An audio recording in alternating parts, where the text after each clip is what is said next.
la vie toute nue. Un mort, tout mort qu'il est, mon cher, tient lui aussi à avoir une maison. Et si c'est un mort comme il faut, il la veut jolie, et il a raison. Commode et en marbre, il la veut, et décorée par surcroît. Puis, si c'est un mort qui a de quoi dépenser, il la veut munie également de quelque profonde, allégorie, oui, de quelque profonde allégorie de la main d'un grand sculpteur de mon genre, avec une belle inscription en latin, hic jacet, ce qu'il était, ce qu'il n'était pas, un joli jardinet tout autour, avec la petite salade habituelle et tout, et une jolie grille pour l'abriter des chiens, et des « Tu m'embêtes !» hurla Costantino Poliani, en se tournant vers lui, rouge de colère. Ciro Colli releva la tête et une barbe réduite à l'état de crochet à force de la tortiller. Il lorgna un instant son ami par-dessous son couvre-chef en pain de sucre, tombant sur son nez, et sur un ton placide, tant il en était convaincu, presque en soulignant le mot. « Bourrique !» fit-il. « Là !» Allongé sur le dos, il étendait de longues jambes, l'une d'un côté, l'autre de l'autre, sur le tapis que Poliani avait battu soigneusement et arrangé devant le canapé. Poliani bouillait, à le voir étendu là, alors qu'il s'échinait à ranger son atelier, à disposer les plâtres pour les mettre en valeur, repoussant les ébauches jaunies et poussiéreuses qui avaient été recalées à des concours, et posant en évidence, avec précaution, les chevalets portant les travaux qu'il pourrait montrer, dissimulés sous des chiffons mouillés. Et il pestait. « En somme, tu t'en vas, oui ou non ? » ?»« Non. »« Ne t'assieds pas là sur le propre, bon sang. Comment faut-il te dire que j'attends des dames ? Je ne crois pas. Voici la lettre. Regarde, je l'ai reçue hier, de la part du commandeur Seralli. Cher ami, je vous avise que demain matin, vers 11h... Il est déjà 11h ? Passez. Je ne crois pas. Continue. Viendront te voir, de ma part, Madame Contamine, Consalvi, on ne lit pas bien, et sa fille qui ont besoin de tes services, je suis sûr que, etc., etc. Ce ne serait pas toi qui te la serais écrite par hasard ? Demanda Ciro Colli, baissant la tête sur la poitrine. Imbécile ! S'écria, gémit presque Poliani, qui, dans son exaspération, se demandait s'il fallait pleurer ou rire. D'un doigt, Colli fit signe que non. Ne me dis pas ça. Je le prendrais en mauvaise part, car si j'étais un imbécile, sais-tu quel genre je prendrais ? Je regarderais les gens de haut, bien mis, bien chaussés, avec une jolie cravate comment dit-on, trop, et un veston de velours noir comme le tien. Ce que je m'aimerais dans un veston de velours noir comme le tien, misérable sans le sou que je suis. Écoute, dans ton intérêt, nous allons faire comme suit. S'il est vrai que ces dames contamines vont venir, remettons ton atelier en désordre, sinon elles vont se faire une idée désastreuse de toi. Il vaudrait mieux qu'elles te trouvent encore en plein travail, avec la sueur, comment dit-on, avec le pain, en somme avec la sueur du pain sur le front. Prends un bon petit morceau de plâtre, flanque-le sur un chevalet, et commence à la 6-4-2 une ébauche de moi étendue. Je l'intitulerai En luttant, et tu verras qu'elles te l'achèteront tout de suite, pour la Galleria Nazionale.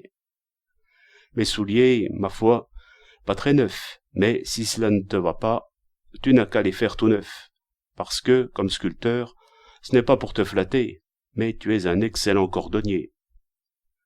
Costantino Poliani accrochait des cartons au mur et ne l'écoutait plus. Pour lui, Colli était un malheureux en dehors de la vie, survivant obstiné d'une époque et d'une mode déjà dépassée et abandonnée dans le milieu artiste. Dépenaillé, inculte, insouciant, la paresse jusque dans la moelle des os. Dommage, car lorsqu'il était en veine de travailler, il rendait des points aux meilleurs. Et Poliani en savait quelque chose, puisque tant de fois, dans cet atelier, il l'avait vu, de 2 coups de pouce imprimés avec un mépris énergique, mettre debout en un instant une ébauche sur laquelle il s'échinait inutilement.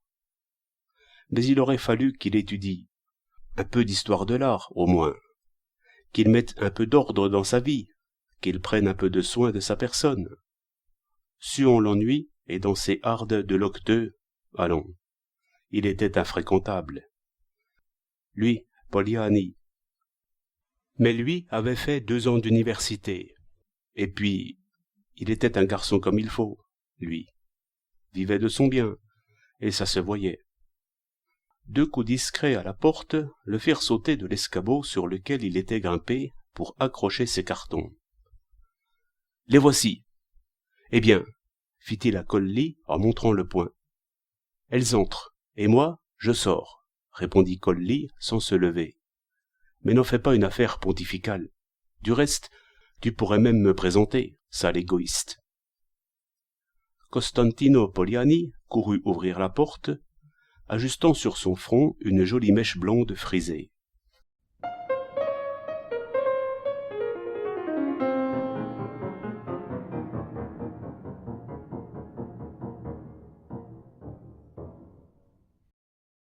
Madame Consalvi entra la première, suivie de sa fille. Celle-ci en grand deuil, le visage sous un crêpe épais et un long rouleau de papier à la main. La première, dans une jolie robe gris clair, qui lui allait comme un gant sur sa silhouette bien en chair. Grise, la robe. Gris, les cheveux coiffés très jeunes sous un charmant petit chapeau entièrement en violette. Madame Consalvi laissait clairement entendre qu'elle se savait encore fraîche et jolie malgré son âge. Peu après, relevant son crêpe, sa fille se révéla tout aussi jolie que sa mère, bien que pâle et réservée dans son deuil strict. Après les politesses d'usage, Poliani se vit dans l'obligation de présenter Colli, qui était resté sans bouger, les mains dans ses poches, un migot éteint à la bouche, son couvre-chef encore sur le nez, sans faire mine de vouloir s'en aller. « Sculpteur aussi ?» demanda alors mademoiselle Consalvi en piquant un phare de surprise. « Colli? Ciro? Codicillo, oui, » fit celui-ci en se mettant au garde-à-vous, puis en ôtant son chapeau et découvrant des sourcils épais qui se rejoignaient et des yeux serrant le nez. « Sculpteur? Pourquoi pas? Sculpteur également. »« On m'avait dit, » reprit mademoiselle Consalvi, un peu gênée, contrariée, « que vous n'étiez plus à Rome. »« C'est que... oui, comment dire ? Je me promène, » répondit Colli. « Je me promène à travers le monde, mademoiselle. Avant, je vivais à Rome sans rien faire, puisque j'avais gagné un pactole, une bourse d'études. Ensuite, mademoiselle Consalvi regardait sa mère, qui riait. Puis, « Que fait-on » dit-elle. « Faut-il que je m'en aille » demanda Colli. « Non, non, au contraire, » s'empressa de répondre la jeune fille. « Je vous prierai même de rester, parce que... Quelle coïncidence » s'exclama la mère. Puis, s'adressant à Poliani. « Mais on arrangera cela de façon ou d'autre. Vous êtes des amis, n'est-ce pas ?»« De très grands amis, » répondit immédiatement Poliani. Et Colli. « Il voulait me mettre à la porte à coups de pied, il y a un instant, figurez-vous. »« Tais-toi donc » lui cria Poliani. « Je vous en prie, mesdames, asseyez-vous. De quoi s'agit-il ?»« Voici, » commença madame Consalvi en s'asseyant. « Ma pauvre fille a eu le malheur de perdre son fiancé brutalement. »« Pas possible. »« Oh !»« C'est affreux. Juste à la veille du mariage. Imaginez. Un accident de chasse. Peut-être l'avez-vous lu dans les journaux. Giulio Sorini. »« Ah, Sorini, » fit Poliani. « Son fusil a explosé. Les premiers jours du mois dernier, c'est-à-dire, non, l'autre. Bref, cela fait 3 mois. Le pauvre garçon était un peu de nos parents, fils d'un de mes cousins, qui était allé en Amérique après la mort de sa femme. Or, voici, Giulietta, elle s'appelle Giulia aussi. » Jolie courbette de Poliani. « Giulietta, continua la mère, songerait à élever un monument au cimetière de Verano à la mémoire de son fiancé, qui se trouve dans une tombe provisoire. Et elle songerait à le faire d'une certaine façon, parce qu'elle, ma fille, a toujours eu une grande passion pour le dessin. Non, ce n'est pas cela, interrompit timidement la jeune fille, en grand deuil, les yeux baissés. Simple passe-temps, voilà tout. Excusez-moi, mais puisque Giulio lui-même voulait que tu prennes des leçons... Maman, je t'en prie, insista la jeune fille.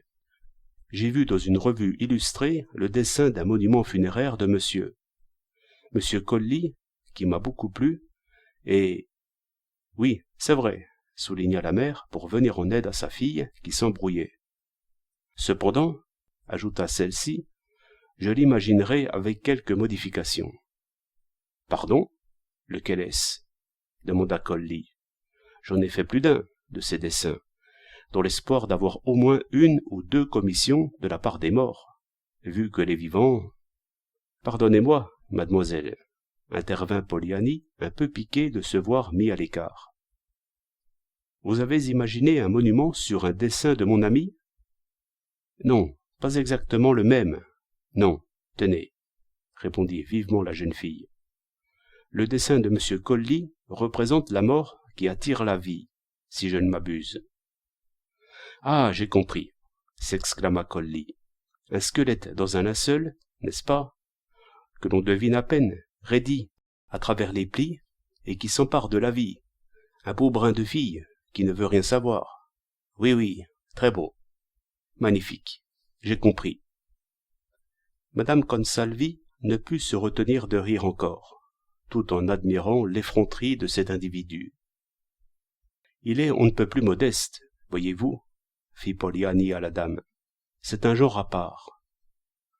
Allons, Giulia, fit madame Consalvi en se levant. Peut-être vaudrait-il mieux que tu montres tout de suite ton dessin. Attends, maman, pria la jeune fille. Il faut d'abord s'expliquer franchement avec M. Poliani. Quand l'idée du monument m'est venue, je dois avouer que j'ai pensé immédiatement à M. Colli. Oui, à cause de ce dessin. Mais on m'a dit, je le répète, que vous n'habitiez plus Rome. Alors, je me suis ingénié à adapter toute seule votre dessin à mon idée et à mes sentiments, c'est-à-dire à le transformer de façon qu'il puisse représenter mon cas personnel et ce que je me propose. Suis-je clair? On ne peut plus clair, approuva Poliani. J'ai donc laissé les deux figures de la mort et de la vie, poursuivit la jeune fille, mais en éliminant complètement la violence de l'agression. Voilà. La mort ne s'empare plus de la vie, mais c'est celle-ci, résignée à son destin, volontairement, qui se marie avec la mort. Se marie? Fit Poliani, désorienté. Avec la mort, cria Colli. Laisse parler. Avec la mort, répéta la jeune fille avec un sourire modeste. Et j'ai même tenu à représenter clairement le symbole des noces. Le squelette reste raide, comme M. Colli l'a dessiné, mais de dessous les plis du drapé funèbre surgit vaguement une main qui tend l'anneau nuptial. La vie, en un geste modeste et réservé, se serre contre le squelette et tend une main pour prendre l'anneau. Très beau, magnifique, je vois, lança alors Colli. C'est une toute autre idée, merveilleuse, une autre chose complètement différente. Merveilleuse, l'anneau, le doigt, magnifique. Oui, vous voyez, ajouta la jeune fille, piquant de nouveau un phare à ses louanges impétueuses. Je pense aussi que c'est différent. Mais il est indéniable que j'ai tiré parti de votre dessin, et que... Ne vous faites pas de scrupules, s'exclama Colli. Votre idée est beaucoup plus belle que la mienne, et elle est de vous. Du reste, la mienne, qui sait de qui elle était? Mademoiselle Consalvi haussa les épaules et baissa les yeux. Pour dire vrai, intervint la mère, se ranimant, je laisse faire ma fille, mais cette idée ne me plaît absolument pas, à moi. Maman, je t'en prie, répéta la fille. Puis, se tournant vers Poliani, Elle ajouta: « Alors, j'ai demandé conseil au commandeur Seralli, notre bon ami, qui aurait dû être témoin au mariage, ajouta la mère en soupirant. Et comme le commandeur nous a indiqué votre nom, poursuivit l'autre, nous sommes venus. Non, non, je vous en prie, mademoiselle, s'empressa de dire Poliani, puisque vous avez trouvé mon ami ici. Oh, je t'en prie, ne m'embête pas, s'écria Colli en se démenant furieusement et en s'acheminant vers la porte. Poliani le retint de force par un bras. Excuse-moi, regarde, puisque mademoiselle, tu n'as pas entendu, s'est adressée à moi uniquement parce qu'elle te savait absent de Rome. Puisqu'elle a tout changé, s'exclama Colli en se dégageant. Laisse-moi, je n'ai rien à voir à la question. Elle est venue pour toi. Pardon, mademoiselle. Pardon, madame. Mes hommages. Tu sais, fit Poliani résolument sans le lâcher, je ne le ferai pas. Tu ne le feras pas non plus. Et ni l'un ni l'autre ne le fera. Excusez-moi, ensemble? Proposa alors la mère. Ne pourriez-vous pas ensemble? Je suis désolé d'avoir causé, essaya d'ajouter la jeune fille. Mais non, firent en même temps Colli et Poliani. Colli poursuivit. Je n'ai plus rien à voir à cela, mademoiselle. Et puis, voyez, je n'ai plus d'atelier, je ne sais plus mener à bien quoi que ce soit. À part insulter tout le monde. Il faut absolument que vous forciez cet imbécile. C'est inutile, tu sais, fit Poliani. Ou tous les deux, comme le propose madame, ou je n'accepte pas. Permettez, mademoiselle, fit alors Colli en tendant une main vers le rouleau de papier qu'elle avait gardé à côté d'elle sur le canapé. Je meurs d'envie de voir votre dessin. Quand je l'aurai vu... Oh, ne vous imaginez pas que vous allez voir quelque chose d'extraordinaire, par pitié, annonça mademoiselle Consalvi en déroulant le rouleau de ses mains tremblantes. Je sais à peine tenir un crayon. J'ai jeté 2 ou 3 traits, juste pour l'idée. Voilà. Habillé? S'exclama immédiatement Colli, comme s'il avait reçu un choc. Comment habillé? Demanda la jeune fille, timide et anxieuse. Mais non, je vous demande pardon, reprit Colli avec chaleur. Vous avez fait la vie en chemise, c'est-à-dire, disons en tunique. Mais non, toute nue, toute nue. Il faut que la vie soit toute nue, ma chère demoiselle. Pas de question. Excusez-moi, dit mademoiselle Consalvi, les yeux baissés. Je vous prie de regarder plus attentivement. Mais oui, je vois, répliqua Colli avec plus de vivacité encore. Vous avez voulu vous représenter, faire votre portrait. Mais laissons de côté que vous êtes beaucoup plus jolie. Ici, nous sommes dans le champ de l'art, excusez-moi, et ceci voudrait être la vie qui se marie avec la mort. Or, si le squelette est drapé, la vie doit être nue, rien à dire, toute nue et extrêmement belle, mademoiselle, pour faire contraste avec la présence macabre du squelette enveloppé. Nue, Poliani, qu'en penses-tu? Nue, n'est-ce pas, mademoiselle? Toute nue, ma chère demoiselle, complètement nue, de la tête aux pieds. Croyez bien qu'autrement, cela deviendrait une scène d'hôpital. Celui-ci dans son drap, celle-là dans son peignoir. Nous avons affaire à de la sculpture, il n'y a aucune raison qui tienne. Non, non, je vous demande pardon, fit mademoiselle Consalvi en se levant avec sa mère. Vous avez peut-être raison du point de vue de l'art, je ne le nie pas, mais je voudrais dire quelque chose que je ne pourrais guère exprimer que de cette façon. Si je faisais ce que vous dites, je serais obligé d'y renoncer. Pourquoi? Parce que vous voyez votre personne et non le symbole, voilà. Dire que ce dessin est bon, on ne pourrait guère le prétendre. Et la jeune fille? Pas bon du tout, je le sais, mais comme vous le dites précisément, ce n'est pas le symbole que j'ai voulu représenter, mais ma personne, mon cas, mon intention, et je ne pourrais le faire que de cette façon. Et puis, je pense aussi à l'endroit où le monument s'élèvera. En somme, je ne peux pas transiger. Colli ouvrit les bras, la tête rentrée dans les épaules.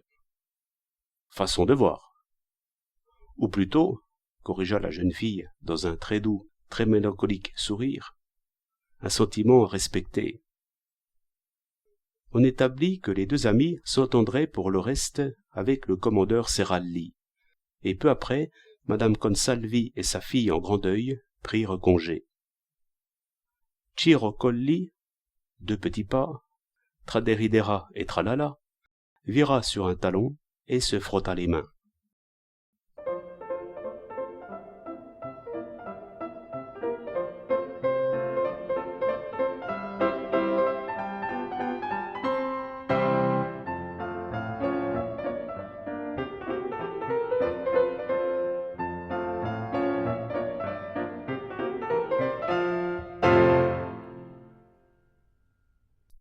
Une semaine plus tard environ, Costantino Poliani se rendit chez les dames Consalvi afin d'inviter la jeune fille à poser quelques séances pour l'ébauche de sa tête. Le commandeur Seralli, ami très intime de madame Consalvi, avait appris que Sorini, qui avait survécu 3 jours à ce malheureux accident, avait laissé entièrement à sa fiancée la copieuse fortune qu'il avait héritée de son père, et que ce monument devait donc être fait sans regarder aux frais. Épuisé, se déclarait le commandeur Seralli par les obligations, les tracas, les ennuis qui avaient plu sur lui à la demande de ce malheur. Ennuis, obligations, soucis, aggravés par le petit caractère un peu emporté, voilà, de mademoiselle Consalvi, qui était à plaindre, bien sûr, pauvre petite. Mais on avait l'impression, mon Dieu, qu'elle se complaisait un peu trop dans son chagrin qu'elle redoublait ainsi. Oh, c'était un choc horrible, qui prétendait le contraire. Un éclair dans le ciel serein. Si gentil, Sorini, le pauvre. Lui aussi un beau garçon, ah oui, et très très amoureux. Il l'aurait rendue heureuse, sans aucun doute, cette jeune fille. Et peut-être était-il mort à cause de cela. On aurait dit qu'il était mort et qu'il avait été si gentil pour redoubler les ennuis de M. Seralli. Imaginez que la jeune fille n'avait jamais voulu se défaire de la maison que son fiancé lui avait déjà montée de fond en comble. Un véritable nid, un joli rêve de luxe et de bien-être. Elle avait transporté tout son trousseau et y restait une grande partie de la journée, non pas pour pleurer, non, mais pour se déchirer en rêvassant à sa vie de jeune femme si misérablement brisée, arrachée. En effet, Poliani ne trouva pas mademoiselle Consalvi chez elle. La femme de chambre lui donna l'adresse de la nouvelle maison, via Porta Pinciana, et Costantino Poliani, chemin faisant, se mit à songer à la mère, à l'angoissante volupté que devait éprouver cette pauvre petite fiancée, veuve avant d'avoir été mariée, se repaissant du rêve, presque réalisé, d'une vie que le destin n'avait pas voulu lui faire vivre. Tous les meubles neufs, choisis qui sait avec quel soin amoureux par ses futurs époux, et si joyeusement disposés dans cette maison qu'ils allaient habiter dans quelques jours, que de promesses ils renfermaient. Dans un chiffonnier, un désir rangé. Ouvre-le, tu trouveras une déception. Mais ici, non. Tous ces objets auraient enclos, avec les douces illusions, les désirs et les promesses et les espoirs. Comme elles devaient être cruelles, les invites qui venaient à cette fiancée de toutes ces choses intactes. Un jour pareil, soupira Costantino Poliani. On sentait déjà dans la fraîcheur limpide de l'air l'haleine du printemps imminent et la première tiédeur du soleil enivrant. Dans la maison neuve, les fenêtres ouvertes au soleil, pauvre mademoiselle Consalvi, qui sait que de rêves et quel déchirement. Il la trouva devant un chevalet en train de dessiner un portrait de son fiancé. Elle agrandissait timidement une photographie, pendant que sa mère, histoire de tromper le temps, lisait un roman français de la bibliothèque du commandeur Seralli. À vrai dire, mademoiselle Consalvi aurait aimé rester seule dans son nid manqué. La présence de sa mère la désorientait, et celle-ci, craignant que dans son exaltation sa fille ne se laissât aller à un acte romanesque de désespoir, tenait à la suivre et à demeurer, pestant en silence et s'efforçant de retenir les oufs d'impatience devant ce caprice intolérable dans lequel elle s'entêtait.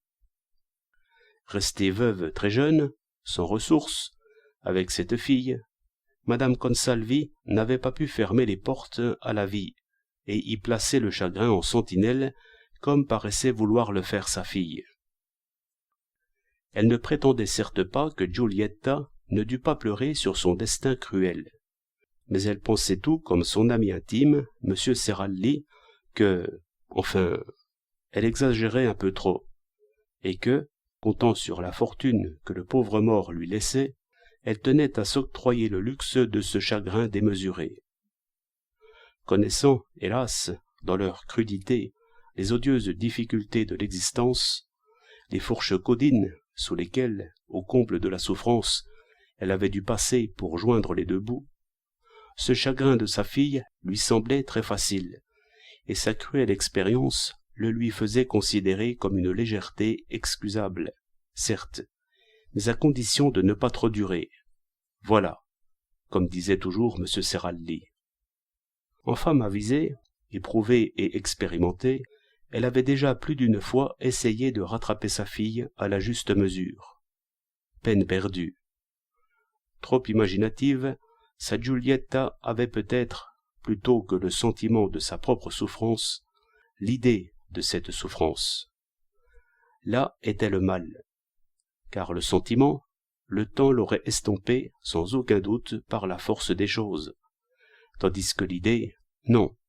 L'idée s'était ancrée et lui suggérait certaines fantaisies, comme l'idée de ce monument funéraire avec la vie qui se marie avec la mort, joli mariage, et l'autre concernant la maison conjugale à garder intacte pour y enclore le rêve presque réalisé d'une vie qui n'avait pas pu être vécue.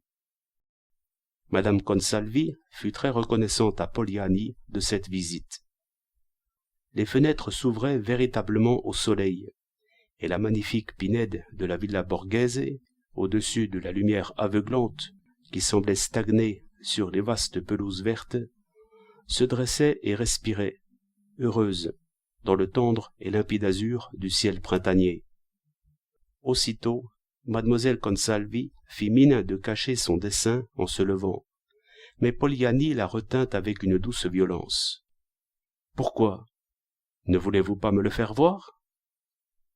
Il est à peine commencé. »« Mais très bien commencé, s'exclama-t-il, en se penchant pour l'examiner. Oh, c'est bien lui, n'est-ce pas? Sorini. J'ai l'impression de me le rappeler en regardant ce portrait. Oui, oui, je le connaissais. Mais portait-il cette petite barbe? Non, s'empressa de répondre la jeune fille. Les derniers temps, il ne la portait plus. Vraiment, j'avais l'impression... Beau garçon, beau garçon.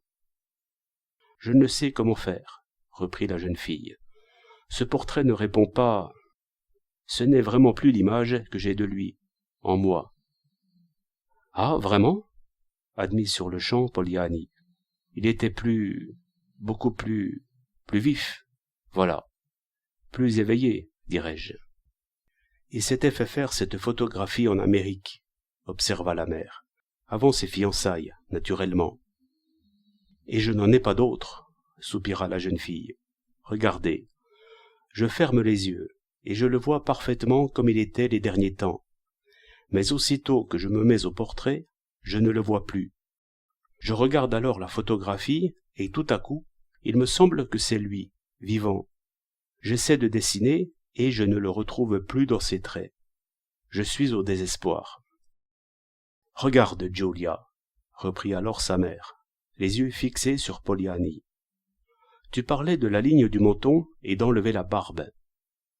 N'as-tu pas l'impression que dans le menton, M. Poliani... » Celui-ci rougit, sourit. Presque malgré lui, il releva le menton, le tendit, comme si de deux doigts, délicatement, la jeune fille devait le lui prendre pour le mettre là, dans le portrait de Sorini. La jeune fille leva à peine les yeux sur le menton de Poliani, timide et troublée. Sa mère n'avait vraiment aucun égard pour son deuil. « Les moustaches aussi ? Oh, regarde !» ajouta madame Consalvi, étourdiment.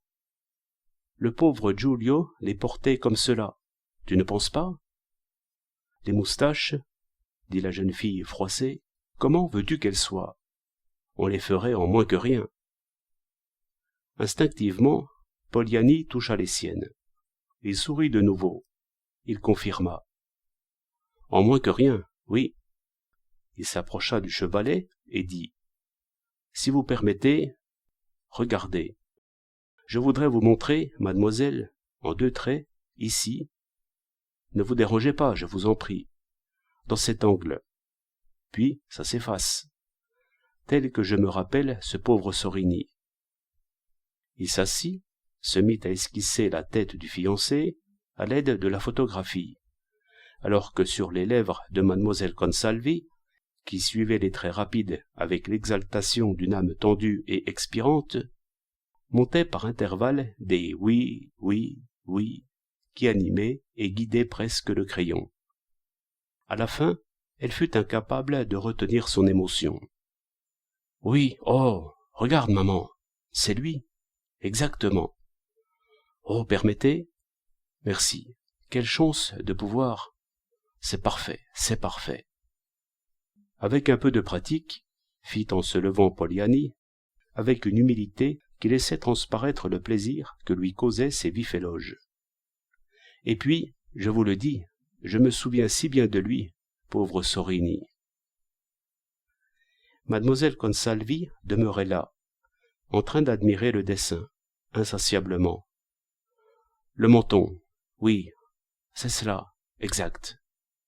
Merci, merci. » À ce moment-là, la petite photographie de Sorini, qui servait de modèle, glissa du chevalet, et la jeune fille, dans son admiration de l'esquisse de Poliani, ne se baissa pas pour la ramasser. Par terre, là, cette image déjà un peu fanée apparaissait plus que mélancolique, comme si elle comprenait qu'elle ne s'en relèverait jamais plus. Ce fut Poliani qui se baissa pour la ramasser, chevaleresquement. « Merci, » fit la jeune fille. « Mais maintenant, je me servirai de votre dessin. Vous savez, je ne la regarderai plus, cette vilaine photographie. » Et tout à coup, levant les yeux, il lui sembla que la pièce était plus lumineuse.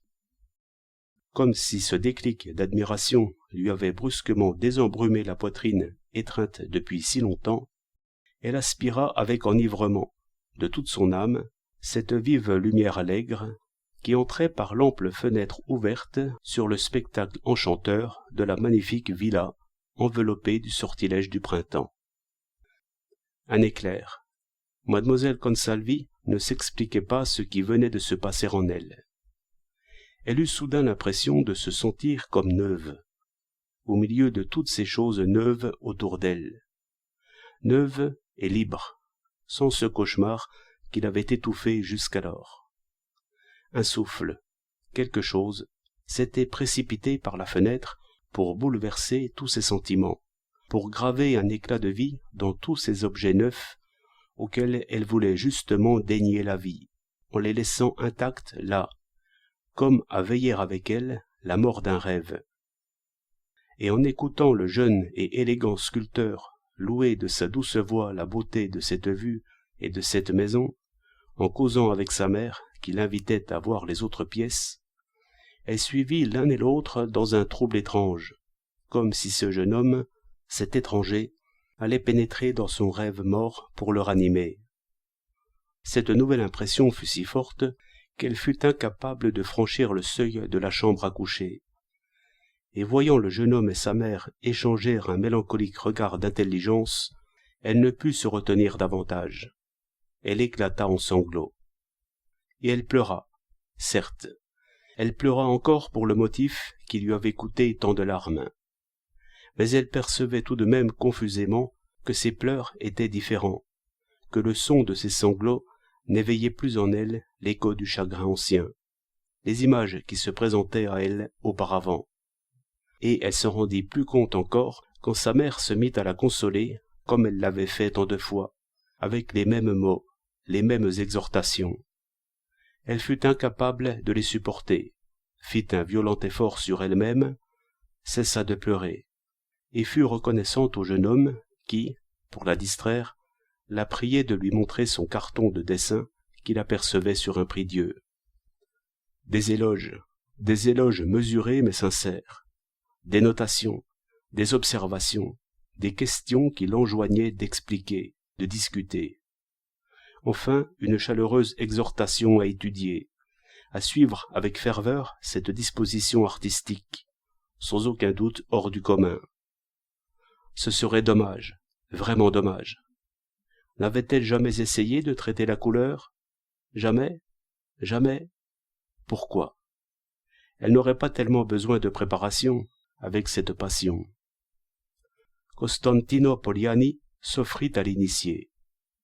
Mademoiselle Consalvi accepta, et les leçons commencèrent le lendemain, là, dans cette maison neuve qui invitait et attendait.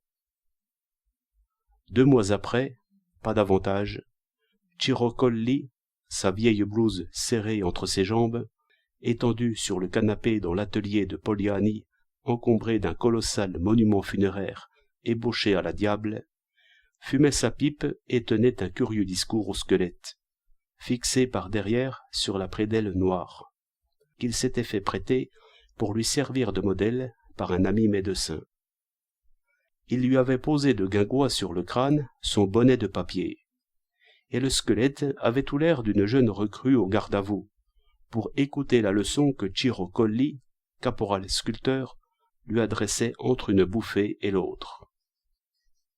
« Mais pourquoi diantre es-tu allé à la chasse? Regarde à quoi tu ressembles, mon cher. Affreux. Les jambes comme des bâtons, tout sec. Soyons francs. Penses-tu que ce mariage pourra s'arranger? La vie, mon cher. Regarde. Ici, tiens. Quel beau brin de fille est sorti de mes mains. J'ai mis le paquet. Pourrais-tu sérieusement te flatter que cette fille-là veuille t'épouser? Elle s'approche de toi, timide, effacée, des larmes à flots. Mais quant à recevoir l'anneau nuptial, ôte-toi cela de l'idée. Ta bourse pendille. Tu lui en as fait cadeau, n'est-ce pas? Alors, que veux-tu de moi? Si ça me semble possible, à quoi bon le dire? Pauvre monde et pauvres gens qui y croient. Elle s'est mise à étudier la peinture, la vie, et son professeur. Sais-tu qui c'est? Costantino Poliani. Une plaisanterie qui passe les bornes, à vrai dire. Si j'étais toi, mon cher, je le provoquerais en duel. As-tu entendu ce matin? Ordre formel. Il ne veut pas. Il m'interdit absolument de la faire nue. Pourtant, il a beau être bête, il ne reste pas moins sculpteur, et il sait bien que si je veux l'habiller, il faut d'abord que je la fasse nue. Mais je vais t'expliquer ce qui se passe. Il ne veut pas que l'on voie sur ce nu le merveilleux visage de sa demoiselle. Tu l'as vu, il a jeté feu et flamme, et de 2 coups d'ébauchoir, vlan, il a tout gâché. Me diras-tu pourquoi, mon petit piou-piou? Je lui ai crié, laisse ça, je te l'habille tout de suite, je te l'habille. Quoi? L'habiller? À présent, ils la veulent toute nue, la vie, nue et crue, telle qu'elle est, mon cher. Ils sont revenus à mon premier dessin, au symbole, plus du tout de portrait. Toi qui te disposes à empoigner, mon cher garçon, et elle qui ne veut rien savoir. Mais pourquoi diantre es-tu allé à la chasse? Veux-tu bien me le dire?